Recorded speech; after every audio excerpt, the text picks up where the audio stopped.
Hello, and thank you very much indeed for joining us tonight to remember Walter Wolfgang, who had a long and active life on the first anniversary of his death.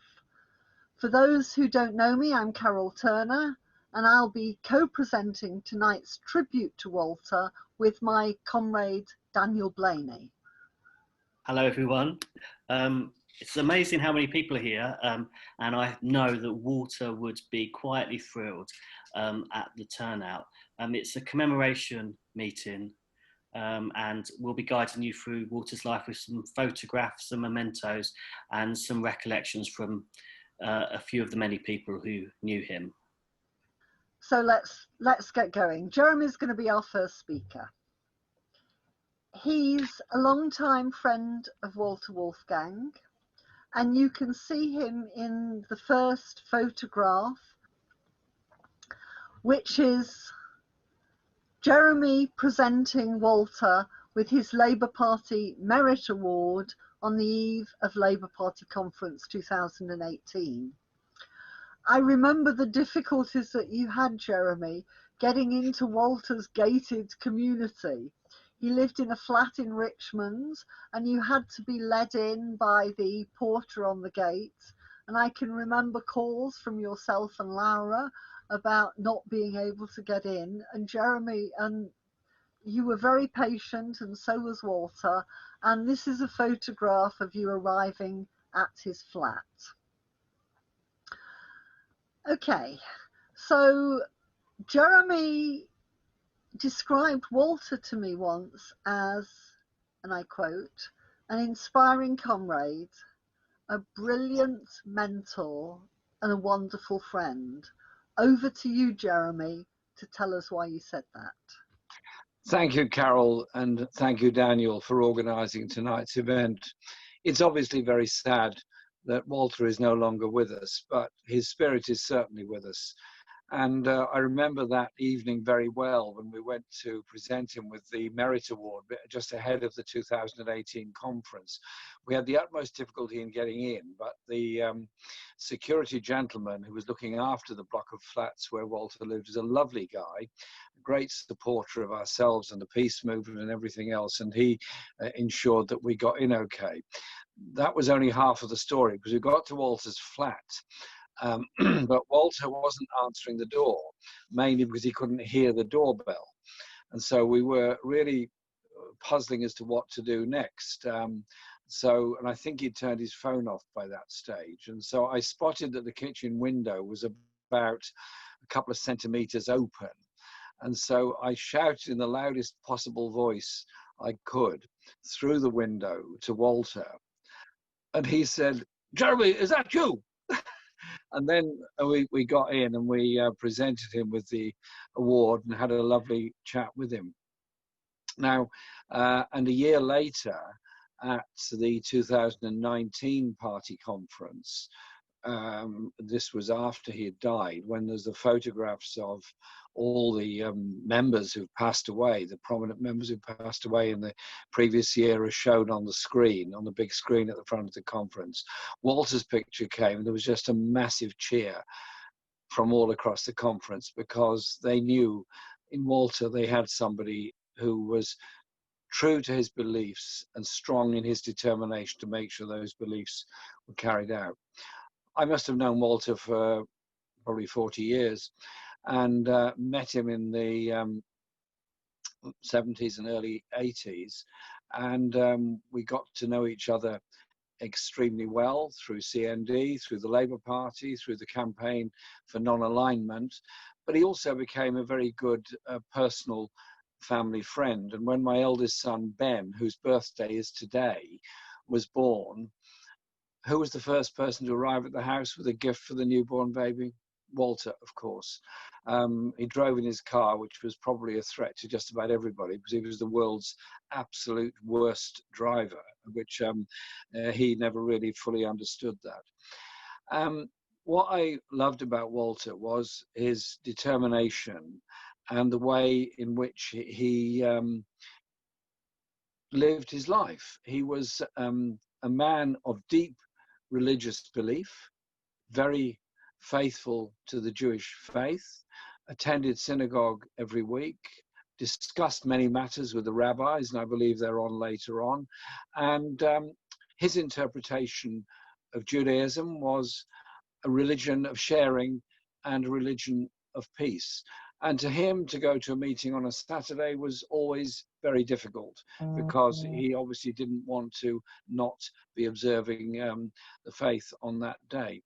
And so I think in Walter, we had this very interesting combination of somebody of deep religious belief, very strong socialist convictions, and a man of absolute peace.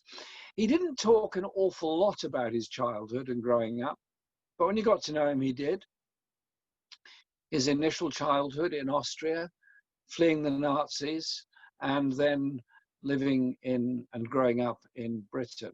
And his observations about the way the Nazis came to power, the way they used anti-Semitism in order to divide people, and the way in which that led to the Holocaust and the horrors of all of that. Walter was a man that had seen the seeds of war and wanted to make sure that there weren't any wars in the future. So he became a figure of peace.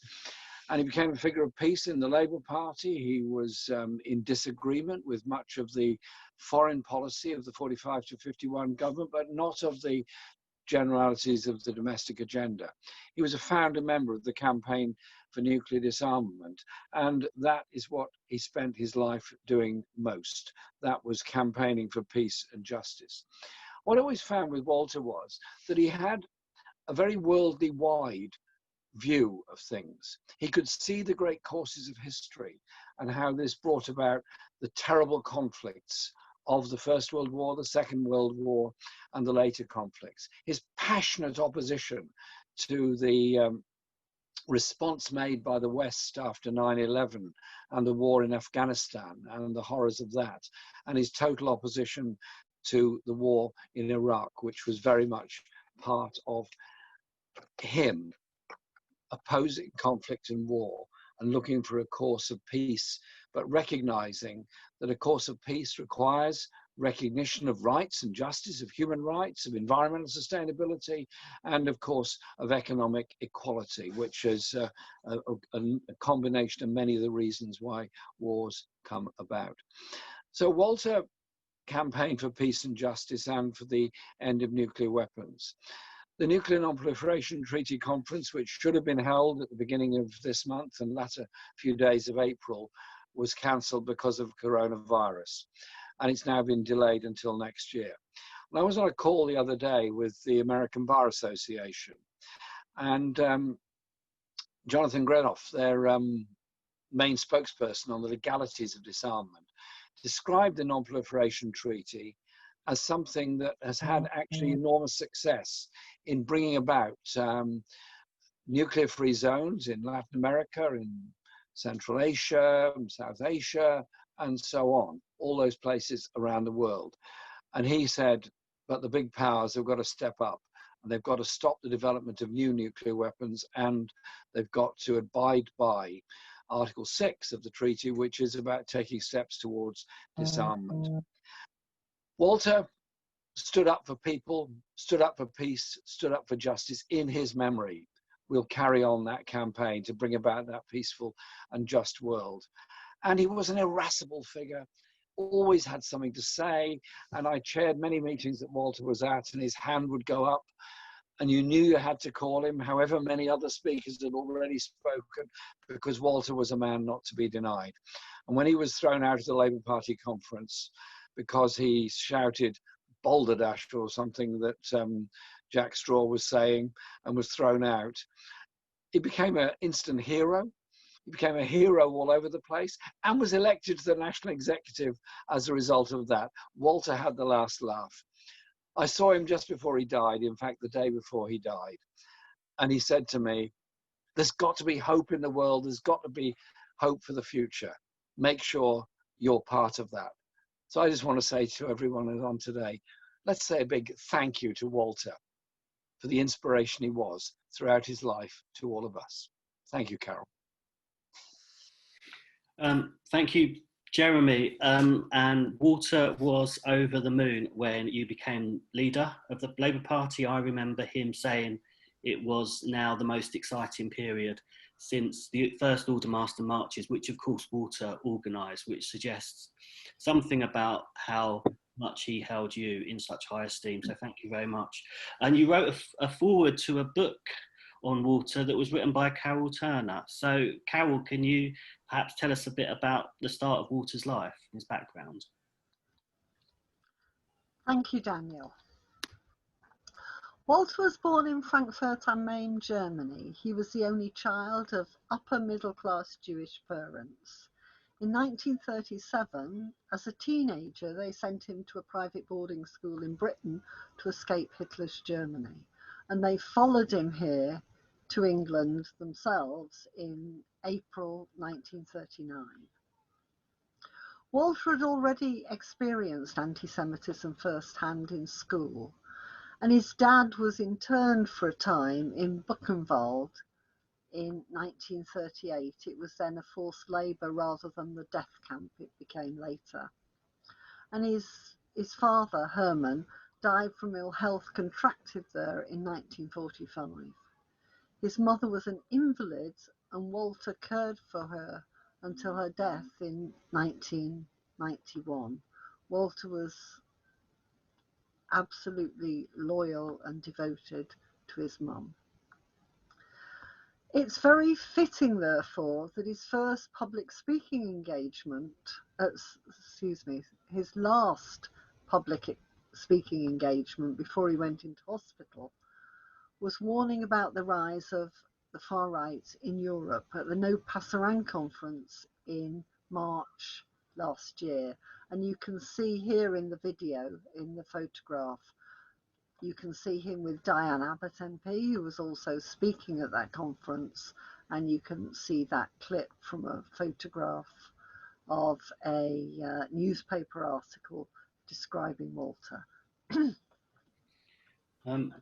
I understand that Walter decided to join the Labour Party when he became a British citizen in 1948. And from that point on, he was a member of Richmond Park constituency Labour Party.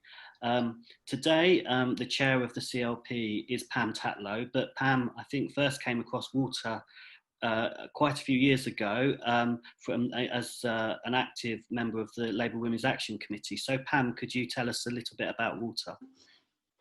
When I was chair of the Labour Women's Action Committee, I was Tony Benn's constituency secretary, and we were all members of the Campaign for Labour Party Democracy.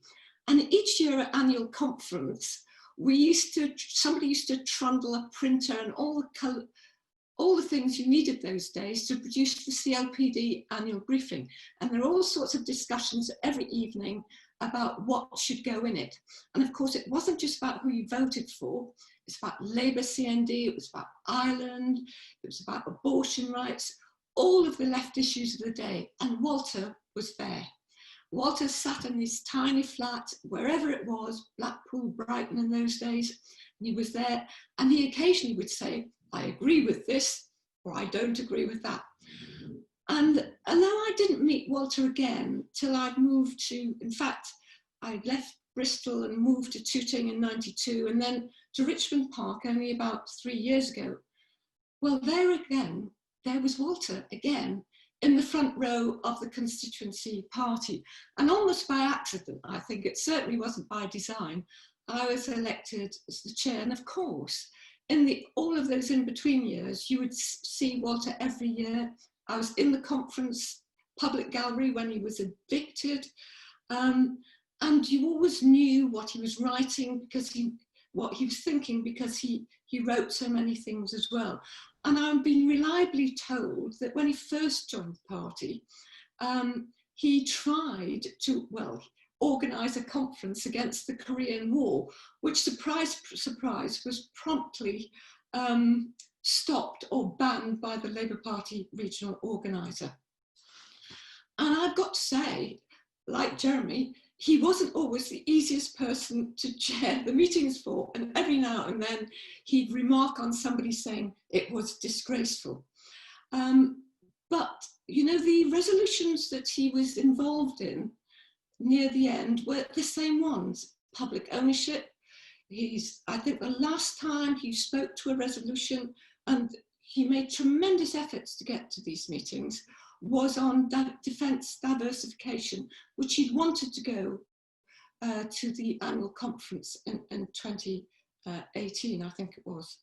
Now, I also had the opportunity to visit Walter in Kingston Hospital, where he was in a lovely room. And we had a few chats. At one point I said, I've really got to go, Walter, because I've got to go and see my 3-year-old granddaughter. And Walter said, oh, you're much too young to have a granddaughter, which was obviously not true. But I also asked him near the end, I said, well, if there was an EU referendum, because it was very current at the time, how would you vote, Walter? And he said, against a neoliberal club. And when I reflected, when I sat with him on another occasion, I thought of him as he was, a life lived in terms of internationalism, principle, left unity, but also humility. When I rang him up to make sure he'd got the information about his award, he said, I don't deserve this, I don't deserve this. But I also thought he was brave. He was brave in the way he'd lived his life, and he was brave at the end as well. And, you know, I'll always think of Walter, and I'll always miss him when we get back to him being in the front row. He was a friend, a comrade, a socialist, and he stood for everything we stand for. Thank you. Thanks, Pam. I've also chaired meetings with Walter in the front row, and your description totally brings back many memories. And as mentioned, one of Walter's biggest interests was foreign policy, and I think we've got a photo of him in Yorkshire at Menwith Hill. This was about 10 years ago, taking part in a rally outside Menwith Hill. So he was, even at that age, he was travelling up to the protests around the country. I remember the story that Pam told about Walter and the Korean conference. He had newly become a secretary of one of the Richmond Park wards. This was the first conference he was organising for his local Labour Party. And the right wing got wind of it, and they sent a regional organiser to the constituency, and they banned the conference taking place, and they labelled Walter a trot. Sound familiar? To others, Walter was a fighter for peace. And you're seeing him here in the next slide, next to his portrait, which was painted by Julie Godman, who is participating here on the call this evening with us. And it was a peace exhibition, a portrait exhibition of peace campaigners, organised by Ken Livingstone when he was part of the, when he was Mayor of County Hall. He was still labelled a trot in 1982 when I first met him, this time round for opposing American cruise missiles based in Greenham. And indeed, the majority of the Labour CND committee were likewise labelled by opponents of what we were doing. Daniel, over to you. Yeah, I understand at Labour Party conference, he was one of the first people with a big donation when Greenham women campaigners had arrived at the conference.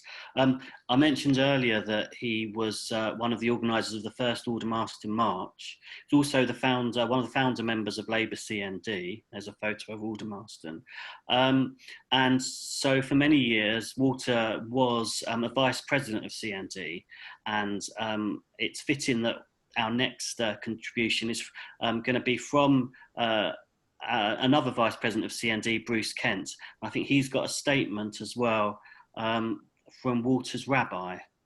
So Bruce, if you're there. It's a great honour to be asked to say a word about Walter, whom I admired immensely, a very determined man. And this comes from the senior rabbi at the liberal Jewish synagogue in St. John's Wood. And I'm reading it out, her words. I'm sorry that I cannot join you to mark the first anniversary of Walter's death, as I have commitments to my congregation this evening. Walter Jakob Wolfgang was a faithful member of the synagogue and a regular attendee at Sabbath and festival services for 60 years. He was a familiar and much loved figure in the congregation, a participant in all our services, with his distinctive and resonant, well-articulated voice, with just a hint of a German accent. His last appearance at the synagogue was when he attended the service for the first morning of the Jewish festival of Passover, which was an important festival for Walter, celebrating, as it did, the liberation of the Israelite people from slavery in our past, and praise for universal freedom for all peoples in the future. Many of you here this evening will know far more than I do about his political activities. He was never distracted from the objectives that he worked for, he campaigned for, marched for, and spoke for during his life here and peace abroad, extension of public ownership and worker participation at home. He was passionate, articulate, measured, and thoughtful. He was also, doesn't always happen, he was also kind, gentle, courteous, and very persistent. He showed greatness and moral courage in speaking out on issues that others failed to achieve at times. None of us will ever forget that terrible scene of Walter manhandled out of the Labour Party conference in 2005. He handled it all with remarkable calmness and characteristic humility. And when he arrived in synagogue the following Shabbat, a little bit after the beginning of the service, there was a brief hiatus, an appreciatory gasp, and had it not been that we were at prayer, there would have been a standing ovation. He never lost the strength of his voice or the passion of his views.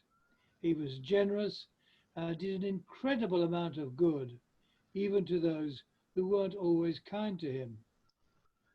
I hope Walter is now at peace, and I pray that we can honor his life and cherish his memory in the best possible way by striving for the things that mattered most to Walter during his life, the spiritual and moral values that come from our Jewish tradition, social justice, human brotherhood, sisterhood, and the pursuit of peace. And that comes from Rabbi Alexandra Wright of his own synagogue, Jewish synagogue in St. John's Wood. Thank you very much.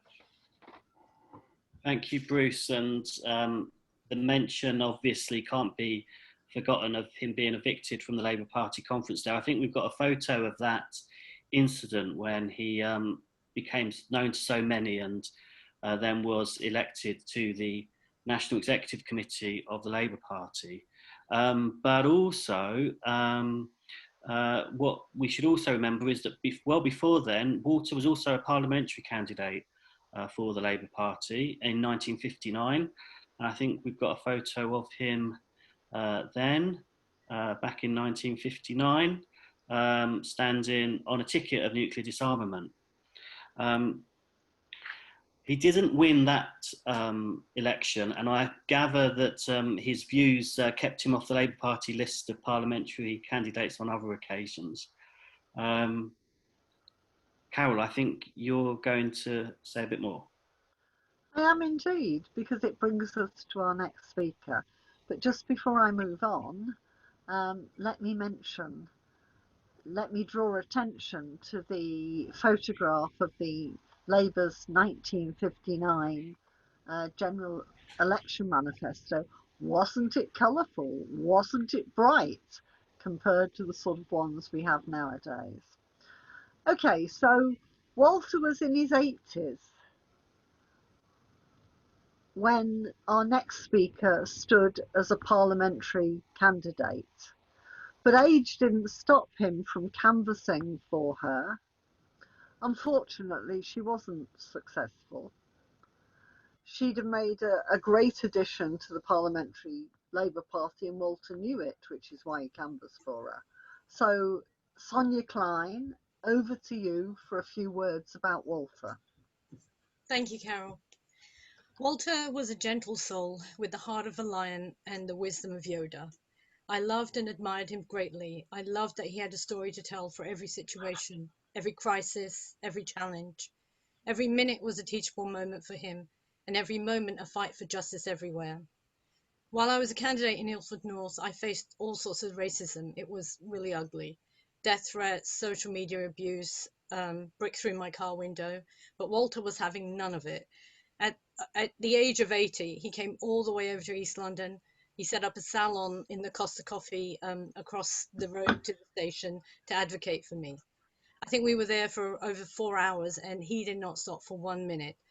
I'll never forget his kindness and his compassion for this East London girl. His passion for peace and justice wasn't just a soundbite or a political slogan. He lived it every single day. Walter's touched so many lives and inspired so many people, including my young daughter. His humility and love shines above all of his other admirable qualities, and this world is a better place because of Walter. I'll continue to fight in his memory every day. With the current US administration hell-bent on tearing up all of the nuclear disarmament treaties that Walter championed so tirelessly, while he can't be replaced, we must come together and seek to follow his leadership, to encourage the world to step away from midnight on the atomic clock. And if this pandemic has taught us anything, it's that we need to be self-sufficient. And all the nukes in the world won't save us from hunger and disease. It's time to push hard on the Lucas plan and do that in Walter's name. Now, some of you might know my daughter, Jasmine. She was briefly Labour's CND youth officer. She's organising a virtual peace conference on the 22nd of September, and she'll be honouring Walter there. She'll do a whole section on nuclear. She hopes to kickstart the youth and peace movement through her networks, and I'll keep you all posted. So just want to say thank you for letting me share my memories, and I miss you, Walter. Walter was very gregarious, but he was also a very private person. I knew him for several years before I realised he was a devout Jew.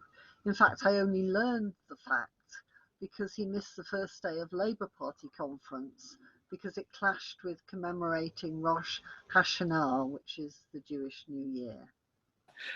So here's the publication I mentioned earlier with the foreword by Jeremy on Walter's life. I just wanted to quote from him about his perspective on life. He said, "I believe there was more to life than that which is visible, and I came to understand the spiritual side of human existence through the Hebrew prophets.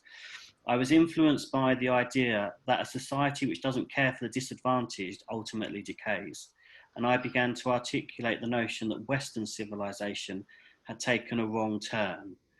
I believe that Western civilization has yet to be realised." That's a quote from Walter on the link between his religion and politics. Those of you who know him know that he was absolutely passionate about the plight of the Palestinian people. One of the UK organisations that Walter supported was the Israeli Committee Against House Demolitions, the ICAHD.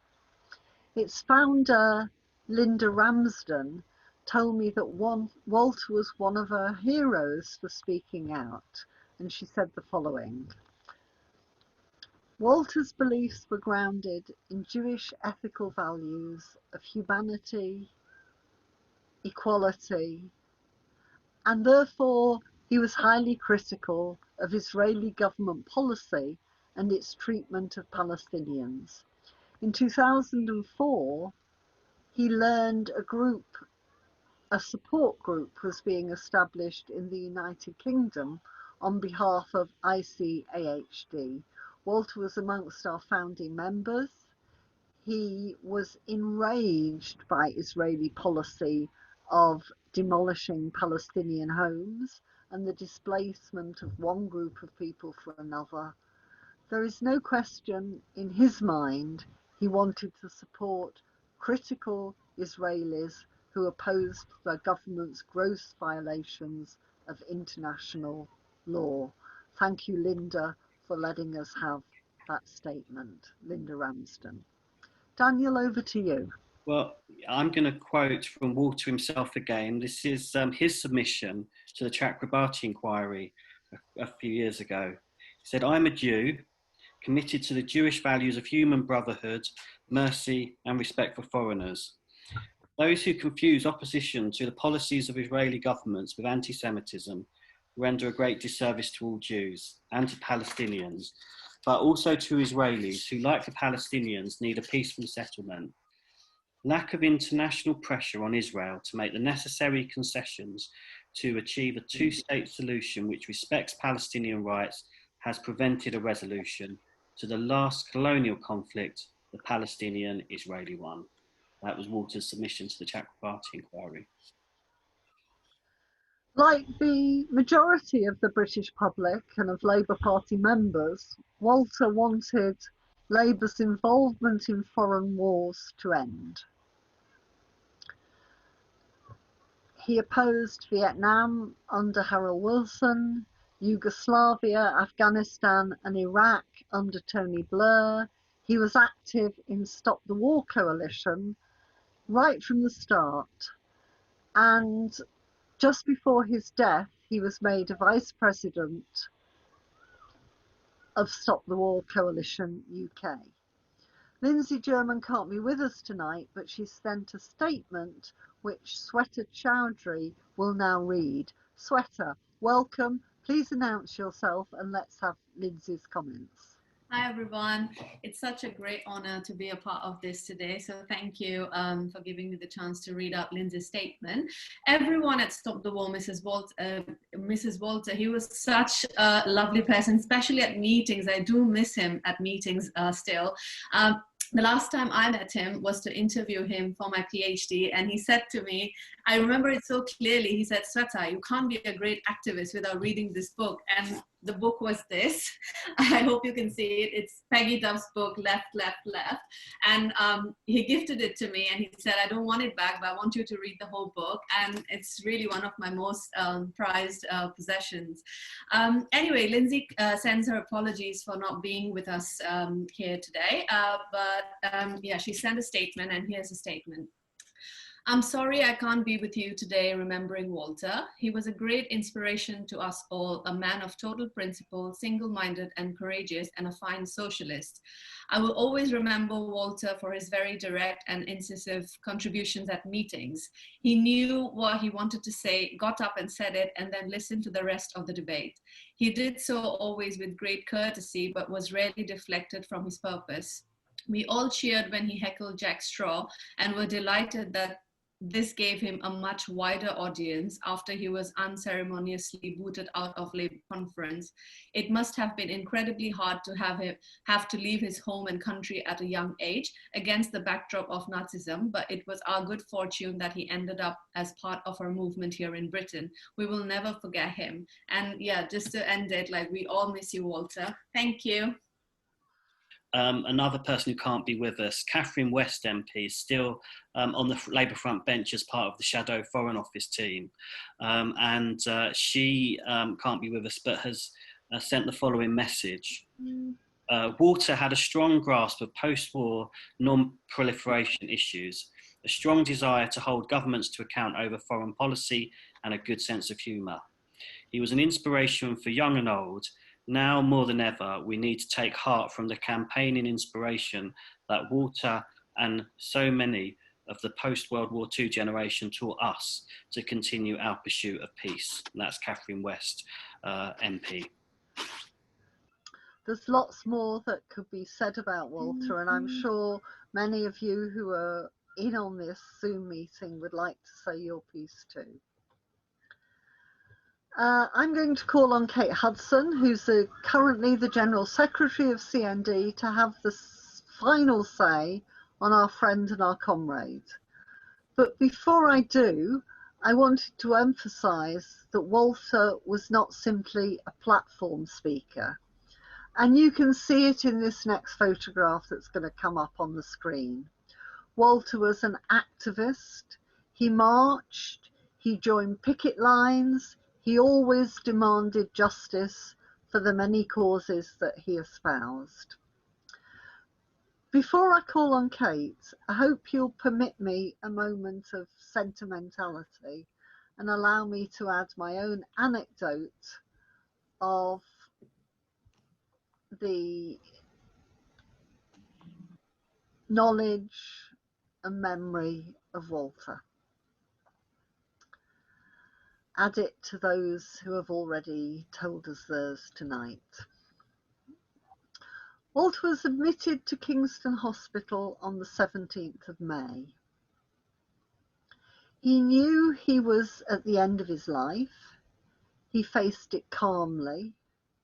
And right to the very end, he never lost his wonderful, disputatious Jewish humour that I loved so much about him. And you can see in this photograph, the one on the left, my favourite photograph of Walter, with his smile which lights up his entire face, and on the right, Walter smiling again in a parliamentary meeting with Fabian Hamilton, Shadow Minister for Peace and Disarmament. Okay, so it was 5 o'clock in the morning, less than a week before Walter died. I'd stayed with him through the night. He was sleeping only intermittently in a very reflective mood, and this is the conversation we had. Nothing's certain, he said. I don't even know if I'll make it through to the morning. Oh, you'll make it all right, I replied. You can't be sure of that, Walter insisted. Oh, I can, Walter. You will make it. How do you know? It's already morning. And his laughter rang out, and I was treated to that lovely smile once more, which was probably the final time I saw him smile before he died. I'd now like to hand over to Kate Hudson for our final comments and reminiscences about Walter. Kate. Thanks very much indeed, Carol, and a big thanks from all of us to Labour CND for organising this wonderful memorial to Walter. I know we all miss him enormously. You've been hearing about the long history which Walter had with CND and the anti-nuclear movement. And one of the things that's always struck me was the leadership role which Walter played, because he was already active in the anti-nuclear movement before CND was founded. He organised the Labour H-Bomb Campaign Committee in 1957, including organising a rally in Trafalgar Square attended by thousands of people. So he was there before CND was there. And of course, that work in the Labour Committee was a precursor of things to come, as you've heard already. The following year, in 1958, he was part of the organising committee for the first Aldermaston March. You know, I'm sure, that that march took thousands from London to the atomic weapons factory in Berkshire, and it changed the face of radical protest for all time. So I think that Walter himself really helped shape not just those events, but what came afterwards in terms of the development of social movements and progressive political protest. And that commitment to protest and to bringing about social transformation, political change, remained with him throughout his life. And he was a powerful voice for nuclear disarmament over the decades of his activity within the Labour Party. Many of you have already touched on the episode in the Labour Party conference, but I think that what is so wonderful for me about that is that he became well known to newer, younger generations for his campaigning, for his anti-war campaigning. Many of the older generations knew of him because of Aldermaston and so on, and the decades afterwards, but he was revealed in all his marvellousness to younger generations because of his principle and his refusal to put up with the nonsense that Jack Straw did speak. So following that, he had some huge media moments. He became a national figure, and of course he was also a vice president of CND in recognition of his outstanding contribution to the cause. And he was a marvellous ambassador for CND. Others have spoken of his courtesy and his wisdom. He really deployed those for the advantage of CND, and he was a real asset, marvellous asset to us. But I think what I valued most in Walter personally, in terms of the way that I benefited, was in his intensely sharp political brain. Others have spoken of this, but I have to say it myself as well. And his absolute commitment to principle and his unstoppable determination to engage and participate. Over the last few years, he became slower in his movement, but the slowness wasn't going to stop him, thanks to the help of Jim and others who brought him by car to CND Council. He participated in every CND conference and council meeting right up until his last months. And in those meetings, we had the benefit of his participation. As you all know, he was a very powerful public speaker. He was very direct, and often he was quite strict. He didn't want to really get on the wrong side of Walter in a meeting or a political debate. He was strict, and he took no prisoners. And he was, I think Lindsay mentioned this as well, he was really able to drive to the heart of an issue and draw out its real significance. He never, ever flannelled in a discussion or a speech. He was really hard there to the heart of what had to be said. And he was always of the moment as well. He was thinking strategically, he was looking forward, he was absolutely abreast of the latest developments. And although he had decades of experience, he never wallowed in the past or said, oh, we used to do it like this. He never told me how I should be doing things or how CND Council should learn from what he had done in the past. He was really forward-looking, and it was an incredibly valuable contribution. So his support was fundamental to CND, and of course he will always hold a place in our hearts. And I'm sure we all agree the best way to pay tribute to Walter on this occasion is to redouble our efforts to abolish nuclear weapons and, of course, to strive for a world peace. And in that way, we will be able to ensure that, as Walter would say, I heard him say it many times, we shall prevail. Thank you. Thanks, Kate. I completely agree with that. Thanks, obviously, to our different speakers who've shared their memories of Walter, and to you, our audience, for caring so much to join us and listen. Many of you knew him personally, and you have your own recollections of Walter, as I do.